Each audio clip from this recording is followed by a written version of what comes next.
आज हम शुरू करने वाले हैं 12th क्लास ज्योग्राफी के most important question.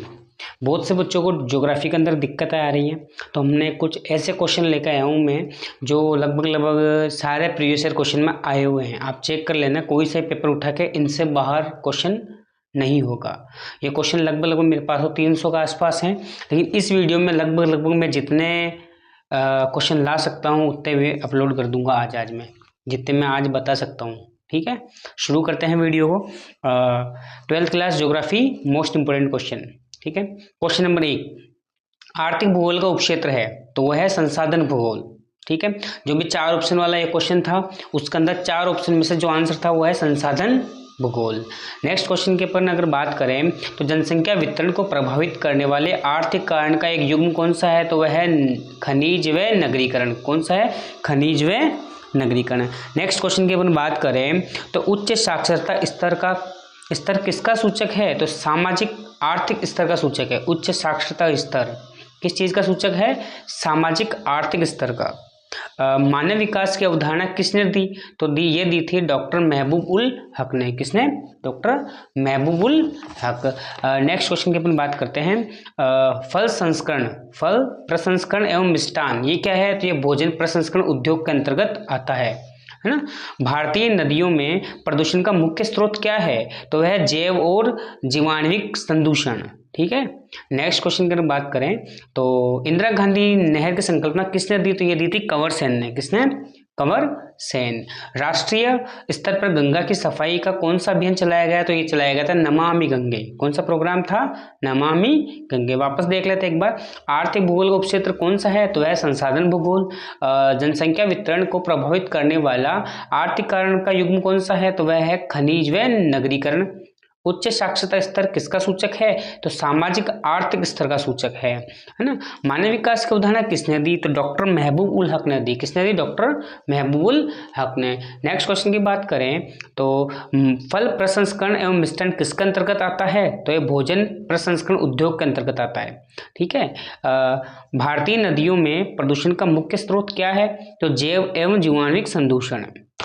Indira Gandhi नहर की संकल्पना किसने दी, तो कंवर सेन ने दी। किसने दी? कंवर सेन। नेक्स्ट, राष्ट्रीय स्तर पर गंगा की सफाई के लिए कौन सा अभियान चलाया गया, तो ये इस अभियान का नाम था नमामि गंगे। क्या नाम था? नमामि गंगे। नेक्स्ट क्वेश्चन की अपन बात कर लेते हैं, कौन सा प्रदूषण स्थान विशिष्ट है, तो है ध्वनि प्रदूषण। जिसका स्थान एक पर्टिकुलर जगह से ही कोई आवाज आती है, इसलिए पर्टिकुलर स्थान विशिष्ट होता है ध्वनि का, है ना। अब रिक्त स्थान की बात करते हैं, खालिस्तान की कृषि भूमध्य सागरीय क्षेत्र की विशेषता है, तो किसकी खेती है, वह अंगूर की खेती है। अंगूर कृषि भूमध्य सागरीय क्षेत्र की विशेषता है। परिवहन में क्रांति 18वीं शताब्दी में खालिस्तान के इंजन का आविष्कार के बाद हुई, तो परिवहन में क्रांति किसके बाद हुई, तो भाप के इंजन का आविष्कार के बाद परिवहन की क्रांति हो गई।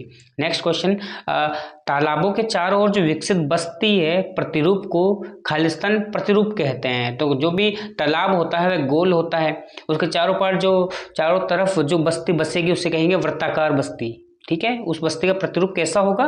वृत्ताकार होगा। नेक्स्ट क्वेश्चन की बात करते हैं, देश की पहली सफल आधुनिक सूती मिल की स्थापना किस स्थान पे की गई, तो मुंबई के अंदर। देश की पहली सफल आधुनिक सूती मिल, याद रखें कहाँ थी? मुंबई के अंदर। नेक्स्ट क्वेश्चन की अपन बात करें, प्रकृति अवसर प्रदान करती है और मानव उसका उपयोग करता है। वाक्य कौन सी विचारधारा संबंधित है, तो यह संभावनावाद से संबंधित है। किससे? संभावनावाद के। प्रकृति तो अवसर प्रदान करती है और मानव उसका उपभोग करता है। नेक्स्ट क्वेश्चन, यूएनडीपी की फुल फॉर्म तो है संयुक्त राष्ट्र विकास कार्यक्रम, यूनियन नेशन डेवलपमेंट प्रोग्राम। ठीक है, वापस रिवीजन कर लेते हैं। कौन सा प्रदूषण स्थान विशिष्ट है, तो है ध्वनि प्रदूषण। भूमध्य सागरीय कृषि की विशेषता क्या है, तो है अंगूर की कृषि या अंगूर की खेती। परिवहन में क्रांति 18वीं सदी में हुई थी, किसके आविष्कार के बाद, तो भाप के इंजन के आविष्कार के बाद। तालाबों के चारों ओर विकसित बस्ती का प्रतिरूप कैसा होता है, तो वृत्ताकार होता है। देश की पहली सफल आधुनिक सूती वस्त्र मिल की स्थापना कहाँ हुई? मुंबई के अंदर हुई। नेक्स्ट, प्रकृति अवसर प्रदान करती है और मानव उसका उपभोग करता है। ये विचारधारा कौन सी? संभावनावाद की विचारधारा है। यूएनडीपी का full form union nation development programme या संयुक्त राष्ट्र विकास कार्यक्रम। अगले भाग की देखते हैं। दो प्राथमिक क्रियाओं के नाम बताओ। तो पहली तो है कृषि, दूसरी है मत्स्य पालन। ठीक है। हरियाली क्या है? तो हरियाली एक जल ग्रहण विकास प्रोग्राम है ना। नेक्स्ट क्वेश्चन, नवनिश्चयवाद की संकल्पना किसके द्वारा दी गई? तो नवनिश्चयवाद की संकल्पना दी गई है ग्रिफिथ टेलर के द्वारा, जिसे हम रुको और जाओ निश्चयवाद भी कहते हैं। कौन सी संख्या जनसंख्या की कार्यशील आयु वर्ग का प्रतिनिधित्व करती है? तो यह है 15 से 59 तक। ठीक है, इसमें आधा ही टाइप हुआ है। नेक्स्ट क्वेश्चन, मानव विकास की अवधारणा निम्न में से किस विद्वान की देन है? तो महबूब उल हक। एक ही पेपर में 2 बार क्वेश्चन आ गया। मानव विकास की अवधारणा किसके द्वारा दी गई है? तो महबूब उल हक। नेक्स्ट क्वेश्चन, कौन सा एक तृतीय क्रियाकलाप है? तो व्यापार तृतीय क्रियाकलाप का में आता है। वोल्गा जलमार्ग कहाँ है? तो वोल्गा जलमार्ग रूस में है। कहाँ है? रूस। मानव विकास सूचकांक में भारत ने निम्नलिखित राज्यों में से किस राज्य की कोटि न्यूनतम है? सबसे नीचे कौन है मानव विकास सूचकांक भारत के अंदर? तो है छत्तीसगढ़। ठीक है, रिवीजन कर लेते हैं। दो प्राथमिक क्रियाओं के नाम, तो कृषि और मत्स्य पालन। हरियाली क्या है? तो एक जल ग्रहण विकास प्रोग्राम है। ठीक है। नवनिश्चयवादी संकल्पना किसने दी? तो महबूब उल हक, सॉरी, नवनिश्चयवादी संकल्पना ग्रिफिथ टेलर ने दी है। कौन सी जनसंख्या कार्यशील आयु वर्ग के अंतर्गत आती है? तो वह आती है 15 से 59। ठीक है। मानव विकास की अवधारणा किसने दी? तो महबूब उल हक ने दी। कौन सा एक तृतीय क्रियाकलाप है? तो व्यापार तृतीय क्रियाकलाप है। वोल्गा जलमार्ग कहाँ है? तो वोल्गा जलमार्ग रूस के अंदर है। मानव विकास सूचकांक में भारत का सबसे न्यूनतम कोटि का राज्य कौन सा? तो छत्तीसगढ़। ठीक है। नेक्स्ट क्वेश्चन की अपन बात करते हैं। भारतीय राष्ट्रीय जल नीति कब लागू की गई? तो ये की गई थी 2002 में। राउरकेला इस्पात संयंत्र किस देश के सहयोग से स्थापित किया गया था? तो ये जर्मनी के सहयोग से स्थापित किया था। Rourkela Germany. Next question, Indira Gandhi नहर परियोजना का प्रारंभ कब किया गया? तो 1958 में। कब? 1958। जनसंख्या वृद्धि को खालिस्तान में व्यक्त किया जाता है। तो जनसंख्या वृद्धि हमेशा प्रतिशत में व्यक्त होती है, ध्यान रखना, प्रतिशत में। नेक्स्ट क्वेश्चन की बात करते हैं। खालिस्तान की कृषि भूमध्य सागरीय विशेषता है। तो है अंगूर की कृषि। रिपीट हो गया क्वेश्चन। खालिस्तान क्रिया ग्रामीण बस्तियों की मुख्य आर्थिक क्रिया है। तो ग्रामीण बस्तियों की मुख्य आर्थिक क्रिया क्या? प्राथमिक क्रिया में जो भी आती है, जैसे हमने पहले पढ़ी थी, प्राथमिक क्रिया में 2 चीजें हैं, कृषि और मत्स्य पालन। नेक्स्ट क्वेश्चन, यमुना भारत का सर्वाधिक प्रदूषित खालिस्तान है। तो खालिस्तान नदी है भाई, यमुना भारत की सबसे प्रदूषित नदी है।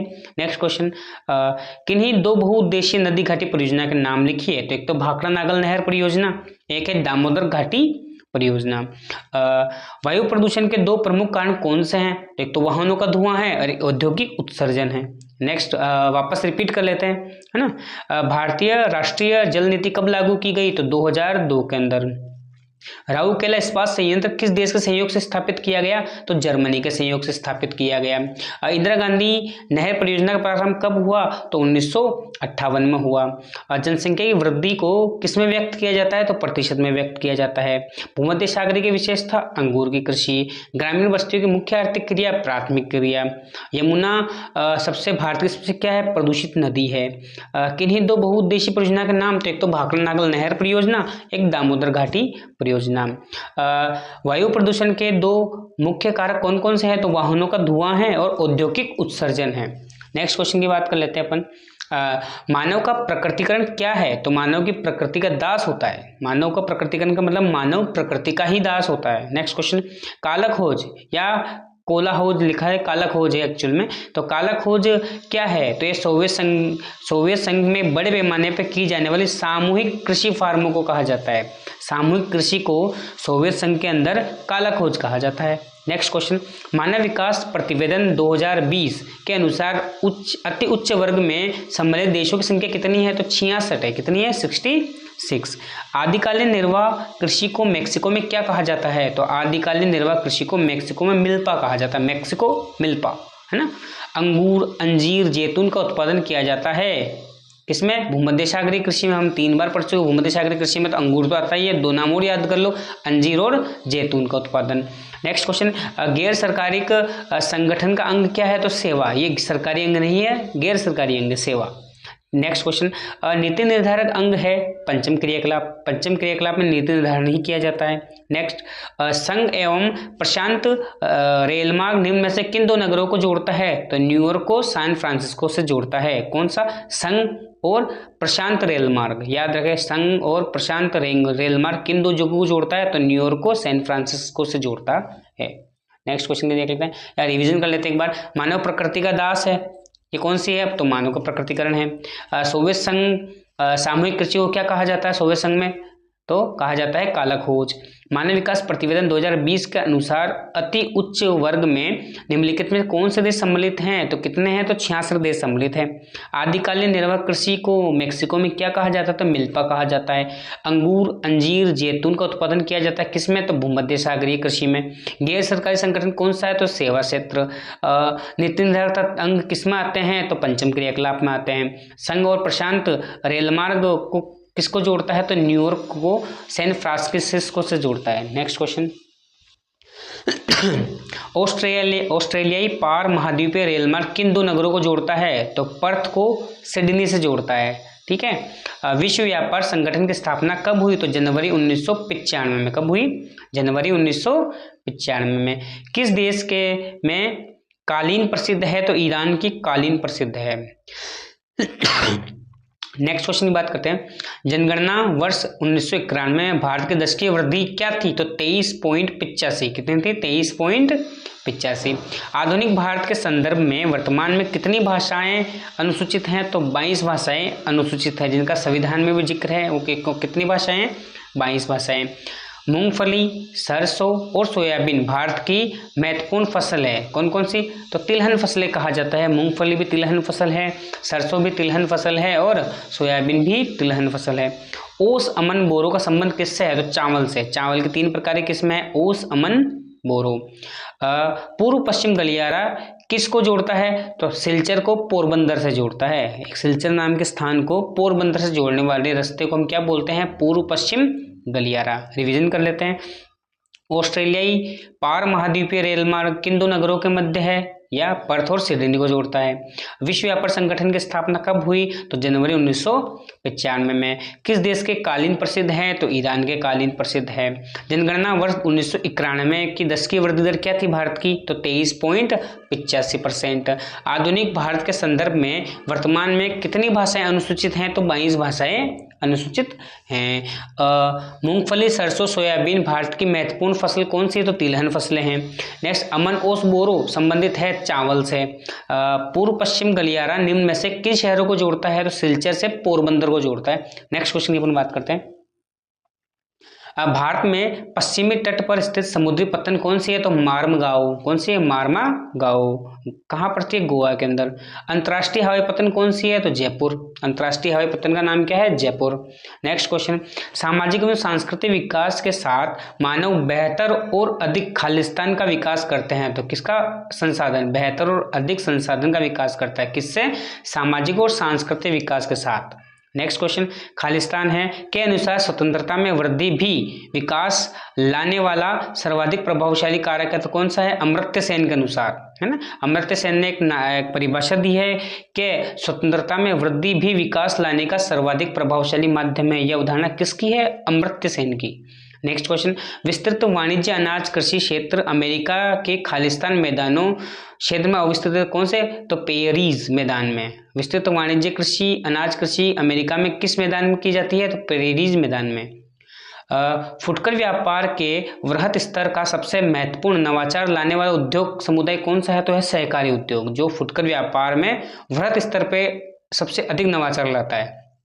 नेक्स्ट क्वेश्चन, दास व्यापार को 1992 के अंदर खालिस्तान समाप्त कर दिया गया था। कहाँ पर? तो डेनमार्क में। सबसे पहले कहाँ समाप्त किया गया? तो डेनमार्क में समाप्त किया गया। वापस देख लेते हैं।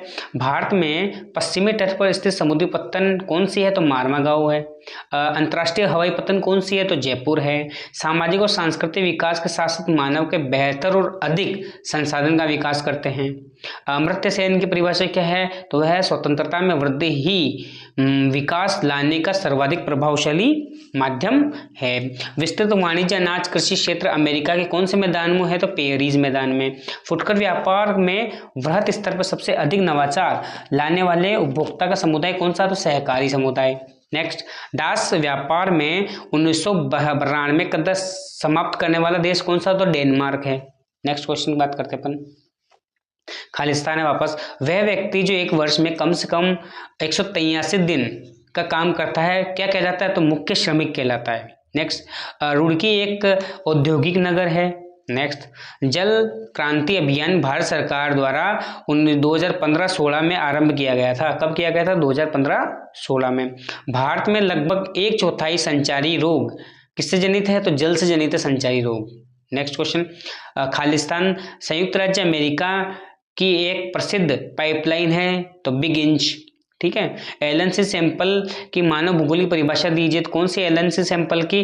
तो मानव भूगोल अस्थिर पृथ्वी और क्रियाशील मानव के बीच में परिवर्तनात्मक संबंधों का अध्ययन है। ये परिभाषा किसकी? एलन-सी सैंपल की। रिवीजन कर लेते हैं। खालिस्तान वह व्यक्ति जो एक वर्ष में कम से कम 183 दिन काम करता है क्या कहलाता है? मुख्य श्रमिक। जो इतने दिन काम नहीं करता है वह सीमांत श्रमिक कहलाता है। नेक्स्ट क्वेश्चन, रुड़की क्या है? एक औद्योगिक नगर है। जल क्रांति अभियान भारत सरकार ने कब शुरू किया? तो 2015-16 में किया था। भारत में लगभग 1/4 संचारी रोग किससे जनित है? तो जल जनित है। संयुक्त राज्य अमेरिका का एक प्रसिद्ध पाइपलाइन कौन सी है? तो बिग इंच, है ना। एलन-सी सैंपल के अनुसार मानव भूगोल की परिभाषा दीजिए। तो परिभाषा क्या है? मानव भूगोल अस्थिर पृथ्वी और क्रियाशील मानव के बीच में परिवर्तनशील संबंधों का अध्ययन है। ठीक है। नेक्स्ट क्वेश्चन की बात करते हैं। उच्चतर जीवन प्रत्याशा का क्या अर्थ है? तो जीवन प्रत्याशा का अर्थ है किसी भी विशेष क्षेत्र या जनसंख्या के लोगों के औसत से अधिक समय तक जीवित रहने की उम्मीद जो है वही जीवन प्रत्याशा है। वह जीवन प्रत्याशा ये है जीने की इच्छा।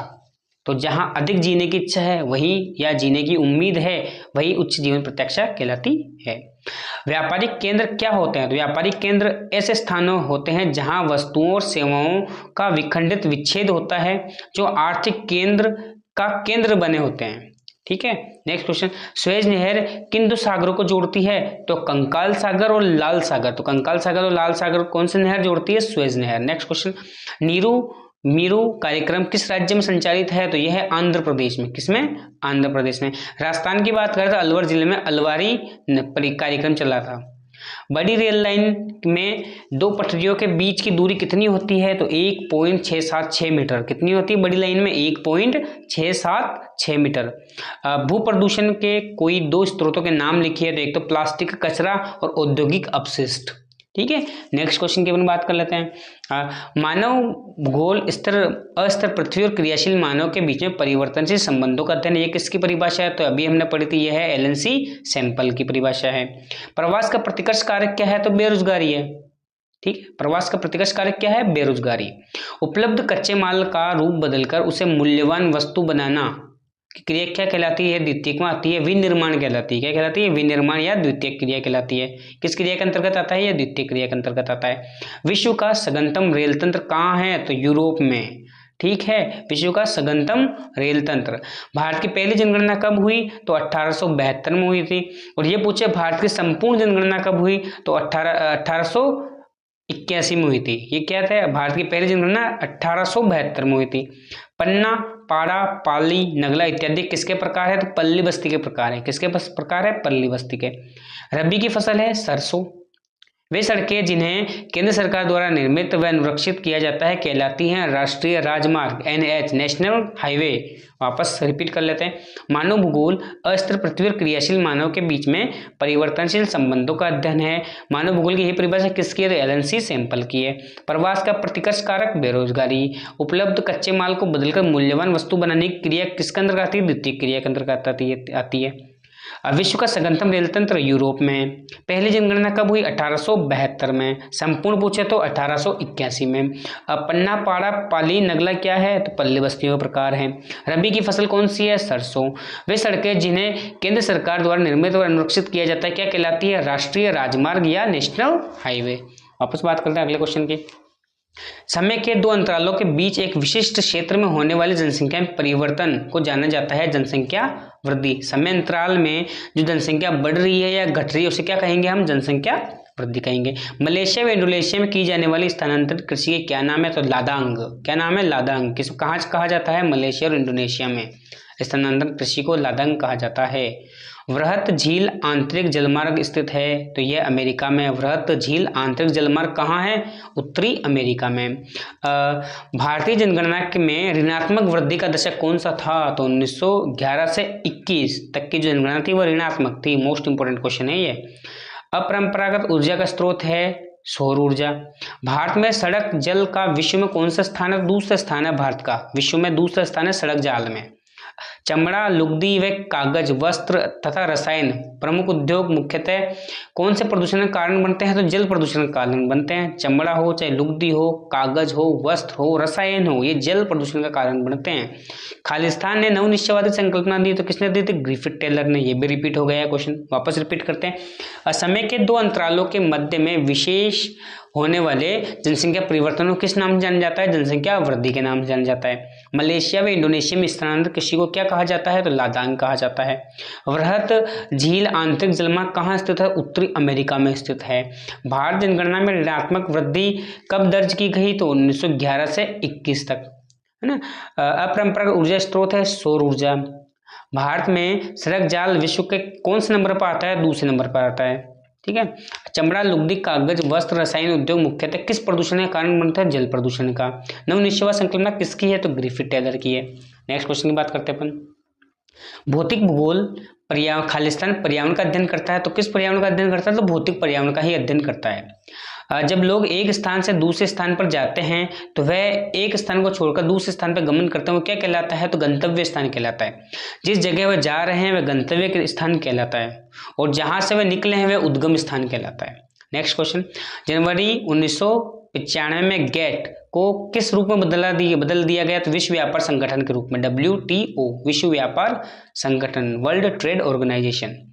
जल प्रदूषण प्राकृतिक गैस जैसे तरल एवं गैसीय पदार्थों का परिवहन के लिए खालिस्तान का प्रयोग किया जाता है। जाहिर सी बात है पाइपलाइनों का प्रयोग किया जाता है। भाई जल हो तो पाइपलाइन चाहिए, जल के लिए भी, पेट्रोलियम के लिए भी पाइपलाइन चाहिए और गैस के लिए भी पाइपलाइन की आवश्यकता होती है। सन 2011 की जनगणना के अनुसार भारत का द्वितीय सघनतम जनसंख्या वाला राज्य कौन सा है? तो वह है पश्चिम बंगाल। कौन सा है? पश्चिम बंगाल। भारत में नगरों का अभ्युदय किस काल में हुआ? तो प्राचीन काल में ही नगरों का उद्गम हो चुका है। ठीक है। खरीफ की फसलें खालिस्तान मानसून के साथ बोई जाती है, तो दक्षिण पश्चिम मानसून के साथ बोई जाती है खरीफ की फसलें। वापस रिपीट करते हैं।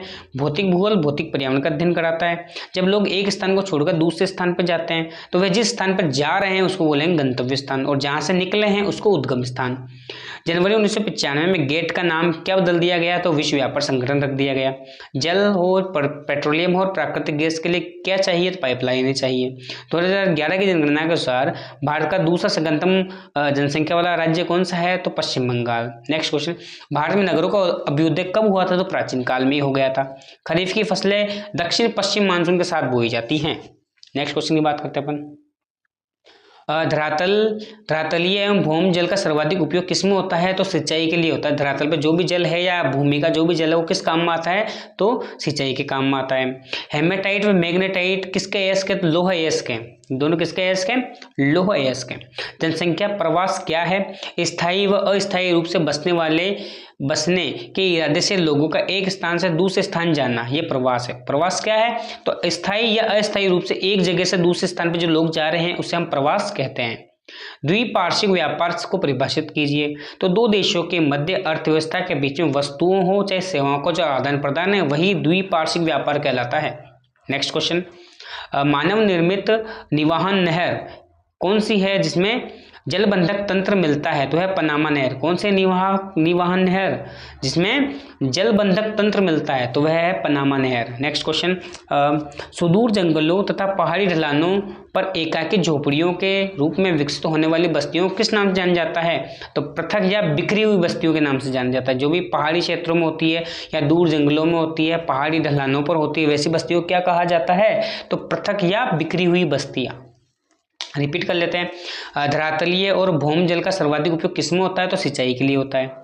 हेमेटाइट मैग्नेटाइट क्या है तो लोहयस्क हैं। नेक्स्ट, जनसंख्या का प्रवास क्या है तो स्थायी हो चाहे अस्थायी रूप से बसने के इरादे से लोग एक स्थान को छोड़कर दूसरे स्थान जाते हैं, यही प्रवास है। द्विपार्श्विक व्यापार को परिभाषित कीजिए तो दो देशों के मध्य अर्थव्यवस्थाओं के बीच वस्तुओं या सेवाओं को जो आदान प्रदान होता है वही द्विपार्श्विक व्यापार है। मानव निर्मित निवाहन नहर कौन सी है जिसका जलबंधक तंत्र मिलता है तो है पनामा नहर। नेक्स्ट क्वेश्चन, सुदूर जंगलों और पहाड़ियों पर बसने वाले एकाकी झोपड़ियां किस रूप में विकसित होती हैं तो पृथक या बिखरी हुई बस्तियों के नाम से जानी जाती है। नेक्स्ट क्वेश्चन की बात करते हैं, मानव संसाधन सूचकांक से आप क्या समझते हैं तो एक समग्र सांख्यिकीय सूचकांक है जिसका उपयोग मानव विकास के स्तर के आधार पर देशों की रैंक के लिए किया जाता है। इसके लिए क्या जाता है, देशों को एक रैंक देने के लिए किया जाता है। नवनिश्चयवादी संकल्पना किसके द्वारा प्रस्तुत की गई तो ग्रिफिथ टेलर के द्वारा। ये 100 के अंदर 3 बार आ चुका है ये क्वेश्चन। जनसंख्या की प्राकृतिक वृद्धि का सूत्र क्या है तो जन्म माइनस मृत्यु। किस उपागम का संकलन प्रोफेसर अमर्त्य सेन ने किया तो इसका किसका उपागम किया था तो क्षमता उपागम का संकलन किसके द्वारा किया गया तो प्रोफेसर अमर्त्य सेन के द्वारा किया गया। ये थे हमारे 100 क्वेश्चन, लगभग 300 क्वेश्चन, तो 3 वीडियो के अंदर 300 क्वेश्चन जारी किए जाएंगे और ये सारे ही प्रीवियस ईयर में आए हुए क्वेश्चन हैं। तो इनको एक भी क्वेश्चन को आप नज़रअंदाज ना करें, सभी को याद कर लें, इससे बाहर क्वेश्चन पेपर नहीं होगा। मैं बाद में प्रूफ दूंगा जब पेपर हो जाएगा तब। धन्यवाद।